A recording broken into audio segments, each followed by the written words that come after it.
ازاي نوضب بيتنا ونشطبه من غير مهندس ديكور؟ تعالوا اقول لكم.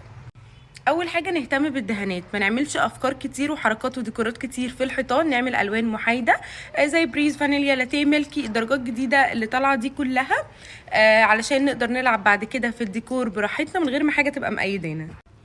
حيطين بس لو اهتمينا فيهم وصرفنا، الشقه بتاعتنا هتبقى شيك ومميزه جدا جدا. وهم ايه؟ ورا التلفزيون وورا السرير.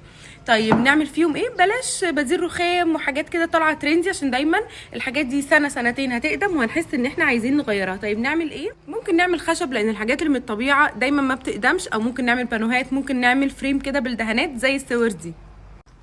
سجاد وستاير بلاش نعمل فيهم نقوشات او نعمل فيهم درجات فاقعه وبعيده قوي عن العفش والدهانات بتاعتنا، فدايما نخليهم قريبين قوي من الوان الدهانات اللي احنا عاملينهم عشان نحس ان هي مساحه واحده ونحس بالوسع. نحاول بيتنا كله يبقى ستايل واحد، ما نعملش صالون جنبيه سفره مودرن ونعمل اوضه الاطفال شكل ونعمل المطبخ شكل. نحاول ستايل بيتنا كله يبقى روح واحده وستايل واحد عشان نحس كده ان هو شيك ومنظم. حيطه فاضيه نحط فيها تابلو، ترابيزه فاضيه نحط فيها ديكورات، نحط فيها فازه، بس كلها تبقى حاجات من نفس ودرجات وستايل البيت بتاعنا.